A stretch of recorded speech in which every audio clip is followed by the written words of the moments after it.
Hello student, তোমাদেরকে আমরা আজকের এই ক্লাসে স্বাগত জানাচ্ছি। আমাদের যে কমপ্লিট যে ফ্রি স্ট্র্যাটেজিকের যে কোর্স শুরু হয়েছে তার আজকে আমাদের আজকে 3 নম্বর ক্লাস। ঠিক আছে, এই ক্লাসে তোমাদেরকে যেটা থাকবে সেগুলো হচ্ছে যে 2026 সালে যে পঞ্চায়েত পরীক্ষা হবে আর আইসিডিএস যে পরীক্ষা হবে 2026-এ তার বিশেষ প্রস্তুতি। ঠিক আছে, এবং প্রতিটি বিষয়ে সহজ সরলভাবে ব্যাখ্যা থাকবে এবং পরীক্ষামুখী সমস্ত গুরুত্বপূর্ণ প্রশ্ন নিয়ে এগুলো তৈরি করা হয়েছে। আর প্রত্যেকটা ক্লাসের পিডিএফ তোমরা সম্পূর্ণ ফ্রিতে পেয়ে যাবে এবং এই ভিডিওর নিচে যে ডেসক্রিপশন বক্স থাকবে তার যে লিঙ্ক দেওয়া থাকবে সেখান থেকে তোমরা এই ক্লাসগুলো কিন্তু ডাউনলোড করে নেবে। ঠিক আছে, হ্যাঁ, এবং পিডিএফগুলো কিন্তু ডাউনলোড করে নেবে। তাই কোনো ক্লাস যেন আর মিস করবে না। যারা মিস করেছো তারা কিন্তু অবশ্যই অন্যান্য ক্লাসগুলো লিঙ্ক থেকে দেখে নেবে এবং নিয়মিত আমাদের এই ক্লাস সঙ্গে যুক্ত থাকো। তোমাদের সাফল্য আসবেই আসবে। ঠিক আছে, আমাদের যে অন্যান্য বিভিন্ন যে পরীক্ষার প্রস্তুতি চলে তার একটা লিস্ট এখানে করা আছে, সেগুলো তোমরা অবশ্যই দেখে নেবে। তো আমাদের যে পশ্চিমবঙ্গের যে পঞ্চায়েত এবং যে আইসিডিএস পরীক্ষার যে কোর্স শুরু হয়েছে সেই কোর্সের যে থার্ড ক্লাস তার প্রথম যে প্রশ্ন সেটা হচ্ছে পশ্চিমবঙ্গের কোন জেলায় মহকুমা পরিষদ রয়েছে। কোন জেলায় মহকুমা পরিষদ রয়েছে এখানে দেওয়া আছে কোচবিহার, দার্জিলিং, শিলিগুড়ি এবং উত্তর দিনাজপুর। তো তোমরা যারা পারবে তাদেরকে বলছি তোমরা কিন্তু উত্তর করতে থাকো, পরে আমাদের সঙ্গে উত্তরটা মিলিয়ে নেবে। এতে তোমাদের প্র্যাকটিসও হয়ে যাবে এবং তোমাদের প্রস্তুতি আরো বহুগুণ বেড়ে যাবে। ঠিক আছে, তো আমরা সঠিক উত্তর কোনটা দেখে নিই, সেটা হচ্ছে শিলিগুড়ি। এখানে শিলিগুড়ি মহকুমা পরিষদের একটা ছবিও কিন্তু সুন্দর এখানে দিয়েছে। ঠিক আছে, এটা দেখে নাও তোমরা। তো নেক্সট যে প্রশ্ন, যে নিম্নের রাজ্যগুলির মধ্যে কোথায় প্রথম পঞ্চায়েতি রাজ চালু হয়েছিল। তো নিম্নের রাজ্যগুলির মধ্যে আসাম, অন্ধ্রপ্রদেশ, উত্তরপ্রদেশ এবং পাঞ্জাব। এখানে কিন্তু সব অপশন দেয়নি। ঠিক আছে, তো এই অপশনগুলোর মধ্যে কোথায় প্রথম হয়েছিল কোনটা সঠিক উত্তর দেখে নিই আমরা। অনেকেই নিশ্চয়ই অলরেডি করে ফেলেছে এখন। ঠিক আছে, সেটা হচ্ছে যে অন্ধ্রপ্রদেশ। ঠিক আছে, অন্ধ্রপ্রদেশে কিন্তু হয়েছিল। ঠিক আছে, এই রাজ্যগুলোর মধ্যে ভারতে প্রথম পঞ্চায়েত ব্যবস্থা চালু হয়েছিল রাজস্থানে। কেন বললাম সেটা এখন আমরা এবার বুঝতে পারবো। এই যে রাজস্থানে প্রথম হয়েছিল, কিন্তু এই যে অপশন গুলো এখানে কিন্তু রাজস্থান নেই। ঠিক আছে, এবং 1959 সালে 2রা অক্টোবর রাজস্থানে নাগৌর জেলার তৎকালীন প্রধানমন্ত্রী জওহরলাল নেহরু আনুষ্ঠানিকভাবে এই ব্যবস্থা উদ্বোধন করেন। পরবর্তী একই বছরে 11ই অক্টোবর অন্ধ্রপ্রদেশেও কিন্তু এই ব্যবস্থা চালু হলো। ফার্স্ট রাজস্থানে, তারপরে হচ্ছে অন্ধ্রপ্রদেশ। এবং 1957 সালে এই কমিটির সুপারিশ করবে ভারতের ত্রিস্তরীয় পঞ্চায়েত ব্যবস্থা চালু হয়, অর্থাৎ 3 টায়ার পঞ্চায়েত সিস্টেম। অর্থাৎ গ্রাম পঞ্চায়েত একদম লোয়ার লেভেলে, মিডিল লেভেলে রয়েছে পঞ্চায়েত সমিতি, একদম অ্যাপেক্স লেভেলে একদম উপরে রয়েছে কি জেলা পরিষদ। এইটাই হচ্ছে 3 টায়ার পঞ্চায়েত সিস্টেম। কোন বছর ভারতে প্রথম পঞ্চায়েত রাজ মন্ত্রক শুরু হয়, যে মিনিস্ট্রি যেটা, সেটা কোন বছর শুরু হয়েছিল? খুব কিন্তু রিলেটেড, মানে খুব কিন্তু কাছাকাছি, এগুলো কিন্তু ভুল করলে চলবে না। ঠিক আছে, এটা হচ্ছে মিনিস্ট্রি ফর্ম করেছিল কোন বছর। ঠিক আছে, তো দেখা যাক কোনটা। 2004 সালে মিনিস্ট্রি ফর্ম করলো। তো ভারতের পঞ্চায়েতি রাজ মন্ত্রক বা মিনিস্ট্রি অফ পঞ্চায়েতি রাজ একটি স্বতন্ত্র মন্ত্রক হিসেবে 2004 সালে মে মাসে গঠিত হলো। নীল বিপ্লব কিসের সঙ্গে যুক্ত? নীল বিপ্লব, ঠিক আছে, অর্থাৎ ব্লু রিভলিউশন। ঠিক আছে, কোনটার সঙ্গে যুক্ত? এটা মৎস্য চাষে বা মাছ চাষের সঙ্গে যুক্ত। এখানে একটা এক্সপ্লেনেশন দেওয়া আছে। নীল বিপ্লব বা ব্লু রিভলিউশন মূলত মৎস্য চাষ এবং জলজ প্রাণী উৎপাদনের সঙ্গে যুক্ত। ভারতের সপ্তম পঞ্চবার্ষিকী পরিকল্পনা, যেটা হচ্ছে 1985 থেকে 90 সালের মধ্যে হয়েছিল, সেই সময় এই বিপ্লব সরকারিভাবে চালু হয়। ব্লুবেরি চাষ প্রধানত কৃষিকাজ বা উদ্যান পালন বা হর্টিকালচার এবং কৃষি বাণিজ্য বা এগ্রি বিজনেসের সাথে যুক্ত। এটি ফল উৎপাদন এবং স্বাস্থ্যকর খাবার শিল্পের একটা অংশ। পরাধীন ভারতের কৃষক শোষণ, ব্রিটিশ নীলকরদের অত্যাচার এবং ঐতিহাসিক নীল বিদ্রোহের যেটা 1859 থেকে 60-এর মধ্যে নীল চাষের একটা ঐতিহাসিক নীল চাষের ইতিহাস এর সঙ্গে যুক্ত। তাহলে নীল চাষ কিন্তু আলাদা। নীল বিপ্লব আর নীল বিদ্রোহ কিন্তু আলাদা ব্যাপার। নীল বিদ্রোহটা সেটা হচ্ছে সে ব্রিটিশ আমলের ব্রিটিশ শাসনের সঙ্গে একটা তাদের সঙ্গে একটা যুক্ত ব্যাপার, যেটা নীল চাষ বা নীলকর সাহেবদের ব্যাপার। ঠিক আছে, সেখানে ঘটেছিল। আর নীল বিপ্লব সেটা হচ্ছে যে বর্তমান যুগে ঘটলো, যেটা 1985 থেকে 1990 সালের মধ্যে সপ্তম 5 ইয়ার প্ল্যানিং এটা ঘটেছিল। ঠিক আছে, রাজ্যসভার সদস্যদের মেয়াদকাল কত বছর তারা থাকতে পারে? ঠিক আছে, তো হচ্ছে 6 বছর। ঠিক আছে, তো বলছে রাজ্যসভার সদস্যদের মেয়াদকাল 6 বছর। এটি একটি স্থায়ী কক্ষ এবং কখনোই ভেঙে দেওয়া যায় না। তবে প্রতি 2 বছর অন্তর 1/3 সদস্য অবসর গ্রহণ করেন। অর্থাৎ 2 বছর অন্তর অন্তর এখানে অবসর গ্রহণ করতে হয়। ঠিক আছে, রিজাইন করতে হয়। শেষের কবিটা হলো একটি নাট্যকাব্য, কাব্যনাট্য, উপন্যাস না কাব্যগ্রন্থ, দেখা যাক কোনটা। শেষের কবিতা হচ্ছে একটি উপন্যাস, ঠিক আছে। তাহলে শেষের কবিতা কোনো ইতিহাস বা কোনো কবিতা নয়। কবিতা যেহেতু শেষের কবিতাকে অনেকে ভুল করে কবিতা বলতে পারে, তো এটি বিশ্বকবি রবীন্দ্রনাথ ঠাকুরের রচিত একটি বিখ্যাত রোমান্টিক উপন্যাস। 1928 সালে রচিত এই কালেজয়ী সাহিত্য কর্মটি বিংশ শতাব্দীর নবশিক্ষিত বাঙালি অভিজাত সমাজের মনস্তাত্ত্বিক প্রেম এবং সম্পর্কের টানাপোড়েন নিয়ে আবর্তিত হয়, ঠিক আছে। খুব সুন্দর একটা উপন্যাস। প্রথম আলো উপন্যাসটি রচনা কে করেন, তা দেখে নিই আমরা সঠিক উত্তর। সেটা হচ্ছে সুনীল গঙ্গোপাধ্যায়, ঠিক আছে। তো সুনীল গঙ্গোপাধ্যায়, যিনি হচ্ছেন নীল লোহিত নামে পরিচিত, তার ওনার যে নিকনেম, বিখ্যাত প্রথম আলো উপন্যাসটি রচনা করেছিলেন জনপ্রিয় বাঙালি কথাসাহিত্যিক এবং কবি সুনীল গঙ্গোপাধ্যায়। এটি মূলত ঊনবিংশ শতাব্দীর শেষ ভাগে বাংলা নবজাগরণ এবং ঐতিহাসিক ঘটনা ভিত্তিক একটি মহাকাব্যিক উপন্যাস। বাংলা সাহিত্যের অন্যতম জনপ্রিয় কথা সাহিত্যিক শীর্ষেন্দু মুখোপাধ্যায় ঘুম পোকা, দূরবীন, মানব জমিন প্রভৃতি ইতিহাস, কল্পবিজ্ঞান, গোয়েন্দা কাহিনী এবং মনস্তাত্ত্বিক বিষয় নিয়ে অসংখ্য উনি উপন্যাস রচনা করেছেন। বিখ্যাত কথা সাহিত্যিক সমরেশ বসু বাংলা সাহিত্যে শতাধিক উপন্যাস রচনা করেন। 1949 সালে কারাবন্দী অবস্থায় তার প্রথম উপন্যাস উত্তরঙ্গ, 1951 সালে যেটা রচিত হয়। তার অন্যান্য উল্লেখযোগ্য উপন্যাসের মধ্যে গঙ্গা, বিবর, প্রজাপতি এবং দেখি নাই ফিরে বিশেষভাবে উল্লেখযোগ্য। বিখ্যাত ভারতীয় বাঙালি সাহিত্যিক আশাপূর্ণা দেবী 1909 থেকে 1995 হচ্ছে তার লাইফ স্প্যান, বাংলা সাহিত্যের 250-র বেশি উপন্যাস রচনা করেন। বিংশ শতাব্দীর বাঙালি সমাজ, বিশেষ করে সাধারণ নারীদের মনস্তত্ত্ব এবং অন্দরমহলের যে জীবন ছিল তার রচনার মূল উপজীব্য। তার প্রথম প্রতিশ্রুতি সুবর্ণলতা, বকুল কথা উপন্যাস ত্রয় বাংলা সাহিত্যের অন্যতম শ্রেষ্ঠ সৃষ্টি। অর্থাৎ উনি যে তার যে মহিলাদেরকে নিয়ে কিন্তু তার সাহিত্য সৃষ্টি ছিল, তাদের যে জীবনযাত্রা, তাদের যে সাংসারিক যে জীবনযাত্রা, তাদের যে সেই বিভিন্ন যে জটিলতা বা সেখানে যে আরো যে তাদের জীবন কেমন ছিল সেটাই কিন্তু তিনি তুলে ধরেছেন। আইএলও অর্থাৎ ইন্টারন্যাশনাল লেবার অর্গানাইজেশনের সদর দপ্তরটি কোথায় অবস্থিত? আইএলও, ঠিক আছে। জেনেভাটা হচ্ছে সদর দপ্তর। ইন্টারন্যাশনাল লেবার অর্গানাইজেশন বা আইএলও সদর দপ্তরটি সুইজারল্যান্ডের জেনেভায় অবস্থিত। ইউনেস্কো এর সদর দপ্তর ফ্রান্সের প্যারিসে অবস্থিত। শিক্ষা, বিজ্ঞান, সংস্কৃতির প্রসারের মাধ্যমে বিশ্বে শান্তি স্থাপন করতে 1945 সালে 16ই নভেম্বর এটি গঠন করা হয়, ঠিক আছে। দুঃখ বিনা সুখ লাভ হয় কি ব্যাস, অর্থাৎ কোথায়, পৃথিবীতে, মোহিতে, ভুবনে না ধরাতে। তো এটা একটা ফ্রেজ, ঠিক আছে। এটা বাংলা সাহিত্যের একটা উল্লেখযোগ্য একটা ফ্রেজ। কোথায় না, মোহিতে। দুঃখ বিনা সুখ লাভ হয় কি মোহিতে, অর্থাৎ কোনো কিছু সুখ লাভ করতে গেলে আগে দুঃখ লাভ করতে হবে, দুঃখের পর কিন্তু সুখটা আসে, সেটা অনেকদিন লাস্টিং করে, ঠিক আছে।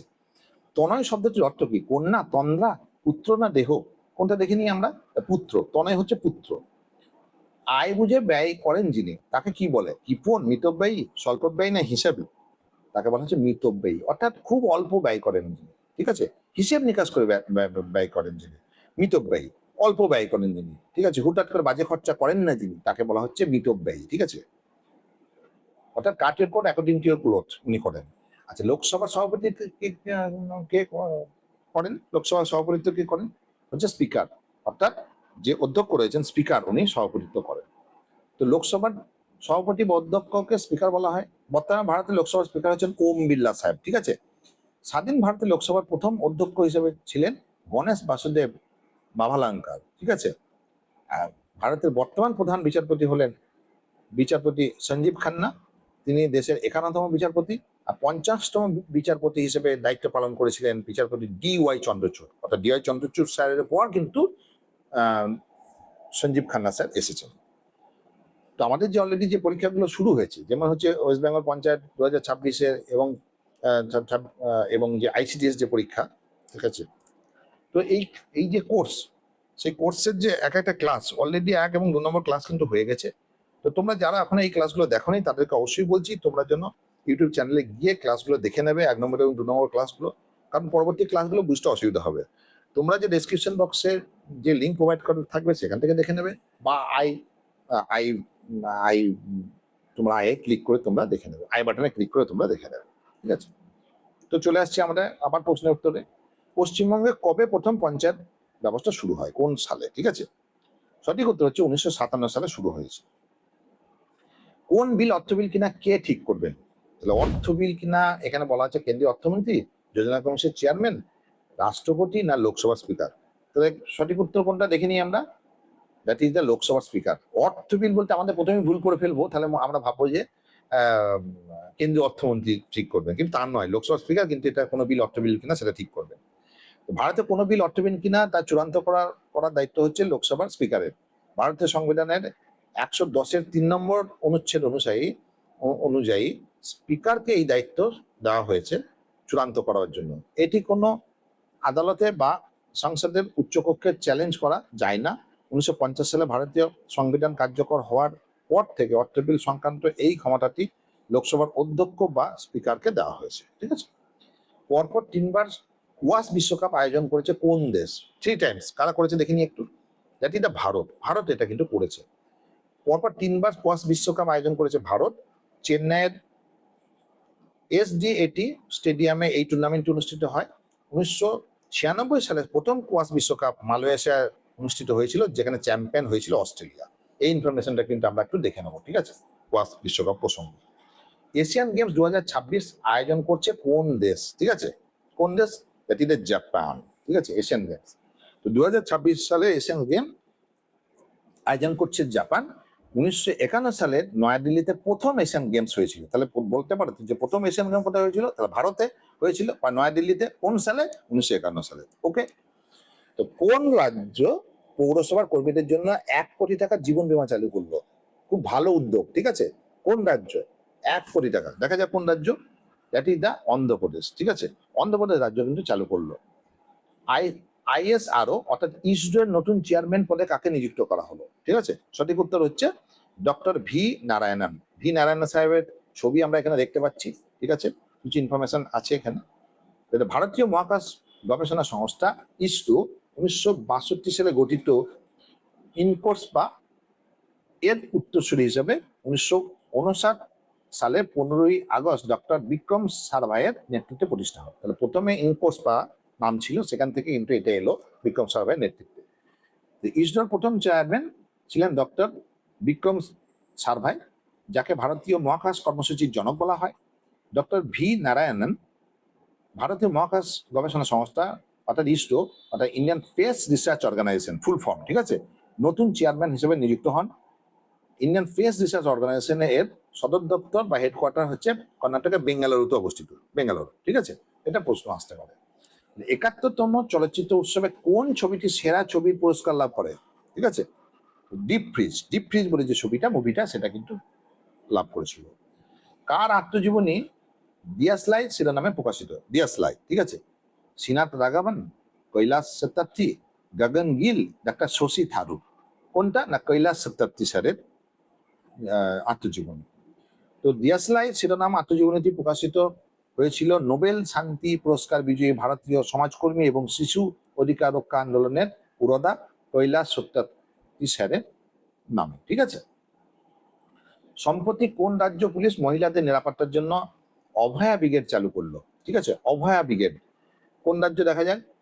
তো সঠিক উত্তর হচ্ছে বিহার। তো এটা মহিলাদের সম্মান রক্ষার্থে বা নিরাপত্তার্থে কিন্তু এটা করা হলো। বিহার রাজ্য কিন্তু এটা চালু করলো ফার্স্ট। ভারতে প্রথম হাইড্রোজেন চালিত ট্রেন চালু করলো কোন রাজ্য? প্রথম হাইড্রোজেন ট্রেন, সঠিক উত্তর হচ্ছে হরিয়ানা। ঠিক আছে, হরিয়ানাতে এটা চালু হলো। ঠিক আছে, তো ভারতে প্রথম হাইড্রোজেন চালিত ট্রেন চালু হয়েছে হরিয়ানা রাজ্যে। প্রধানমন্ত্রী নরেন্দ্র মোদী হরিয়ানার জিন স্টেশনে দেশের প্রথম দেশীয় প্রযুক্তিতে তৈরি হাইড্রোজেন চালিত ট্রেন এর শুভ উদ্বোধন করলেন।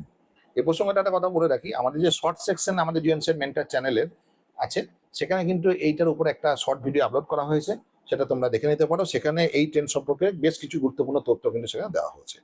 আর আমাদের শর্ট সেকশনগুলো তোমরা দেখবে, তার কারণ হচ্ছে শর্ট সেকশনে এখন প্রচুর পরিমাণে কারেন্ট অ্যাফেয়ার্স দেওয়া হচ্ছে, কোনো একটা পার্টিকুলার টপিকের উপর দেওয়া হচ্ছে, বা কম্বাইন করে কারেন্ট অ্যাফেয়ার্স কিন্তু ওখানে দেওয়া হচ্ছে। ঠিক আছে, তো সেখানে যথেষ্ট তোমাদের উপকারী হবে। তো গ্লোবাল এআই ইন্ডেক্স অর্থাৎ আর্টিফিশিয়াল ইন্টেলিজেন্স বা হচ্ছে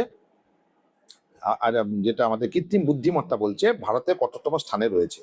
3য় স্থানে, 3rd পজিশন গ্রহণ করেছে। ঠিক আছে, তো স্ট্যানফোর্ড ইউনিভার্সিটি প্রকাশিত গ্লোবাল এআই ইন্ডেক্স বা গ্লোবাল এআই ভাইব্রেন্সি র্যাঙ্কিং এ বা গ্লোবাল ভাইব্রেন্সি যে র্যাঙ্কিং, সেখানে ভারত বিশ্বের 3য় স্থান অর্জন করেছে। প্রথম এবং দ্বিতীয় স্থানে রয়েছে যথাক্রমে মার্কিন যুক্তরাষ্ট্র, ইউএসএ এবং চীন। ঠিক আছে, কোন রাজ্য স্কুল ছাত্রদের জন্য তাদের যে দুর্ঘটনার জন্য বীমা চালু করলো? খুবই প্রয়োজন। কিছুদিন আগে আমাদের মুর্শিদাবাদের যে একটা দুর্ঘটনা ঘটে গেল, ঠিক আছে, একটা ট্রেন দুর্ঘটনা ঘটে গেল, সেখানে প্রচুর বাচ্চা প্রাণ হারালো। ঠিক আছে, ড্রাইভার ওখানে যে রেলের যে লেভেল ক্রসিং সেখানে হয়েছিল। তো কোন রাজ্য এরকম করলো?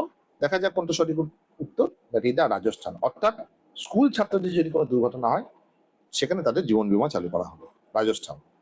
সম্প্রতি WHO কোন দেশটিকে পোলিও মুক্ত দেশ হিসেবে ঘোষণা করলো? অর্থাৎ পোলিও ফ্রি কান্ট্রি কোন দেশটাকে? ঠিক আছে, তো সঠিক উত্তর আমরা দেখে নিই। That is the Indonesia. Indonesia. WHO অর্থাৎ ওয়ার্ল্ড হেলথ অর্গানাইজেশন ইন্দোনেশিয়াকে পোলিও মুক্ত দেশ হিসেবে ঘোষণা করলো। তো বিশ্ব স্বাস্থ্য সংস্থা WHO সর্বশেষ ইন্দোনেশিয়াকে আনুষ্ঠানিকভাবে পোলিও মুক্ত দেশ হিসেবে ঘোষণা করলো 19শে নভেম্বর 2025। এর আগে 2014 সালের 17ই মার্চ WHO ভারতকে বাংলাদেশ, নেপাল, ভুটান সহ আনুষ্ঠানিকভাবে পোলিও মুক্ত ঘোষণা করেছিল। ঠিক আছে, 2014 সালে। এর প্রধান কার্যালয় সুইজারল্যান্ডের জেনেভায় অবস্থিত। ঠিক আছে, তাহলে WHO প্রধান কার্যালয় কোথায়? জেনেভায় অবস্থিত।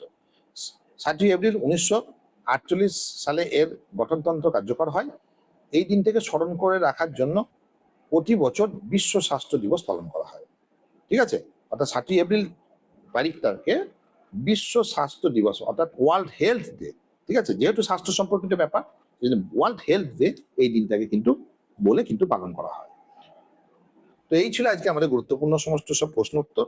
ঠিক আছে, তো সেগুলো আমরা কিন্তু মনে রাখবো, দেখবো, এবং আমাদের যে এই যে সিরিজ শুরু হয়েছে, আমাদের যে এই যে কোর্স শুরু হয়েছে, সেগুলো কিন্তু আমরা এখন ফলো করতে থাকবো। একটার পর একটা আসবে, তোমরা অপেক্ষা করা থাকো, সেটা তোমাদের কাছে সারপ্রাইজ থাকুক। নেক্সট ক্লাস কি আসবে, খুব ভালো ক্লাস একটা হবে পরবর্তী ক্ষেত্রে। তো আমাদের জিএনসেট মেন্টরের যে ইউটিউব চ্যানেল রয়েছে সেটাকে তোমরা সাবস্ক্রাইব করে রাখবে এবং বেল আইকনটাকে হিট করে রাখবে পরবর্তী সমস্ত ক্লাসের গুরুত্বপূর্ণ নোটিফিকেশন যাতে তোমরা আগে আগে পেতে পারো, সমস্ত ইনফরমেশন যাতে তোমরা পেতে পারো। তোমরা এই চ্যানেলটিকে বেশি বেশি করে লাইক করো, কমেন্ট করো এই চ্যানেলটির উপরে এবং শেয়ার করে দাও। তোমরা বন্ধু বান্ধব, নিকটাত্মীয় যাকে পারবে সকলকে এই চ্যানেলটির কথা বলে দাও এবং শেয়ার করে দাও। আর আজকের ক্লাস কেমন লাগলো সেই নিয়ে তোমরা অবশ্যই কমেন্ট করো। তোমরা আর কি চাইছো সেই নিয়ে তোমরা কমেন্ট করো। ঠিক আছে, তো আমাদের যে এই ক্লাসগুলো তোমরা আমাদের যে ডেসক্রিপশন বক্স রয়েছে সেখান থেকে কিন্তু তোমরা পিডিএফ ডাউনলোড করে নিতে পারবে। আমাদের যে জিএনসেট মেন্টরের যে ফেসবুক প্ল্যাটফর্ম রয়েছে তার সঙ্গে তোমরা যুক্ত হয়ে যাবে, গুরুত্বপূর্ণ তথ্য এবং ইনফরমেশন তোমরা এখান থেকে সমস্ত পাবে। তো আমরা আর বিশেষ কিছু বলছি না, প্রস্তুতি তোমরা চালিয়ে যাও, আমাদের সঙ্গে থাকো, তোমাদের উপকার হবেই, সফল তোমরা হবেই এই আশা করি। সকলকে শুভেচ্ছা জানিয়ে এবং শেষকালে ধন্যবাদ জানিয়ে আজকের ক্লাস শেষ করছি। Thank you.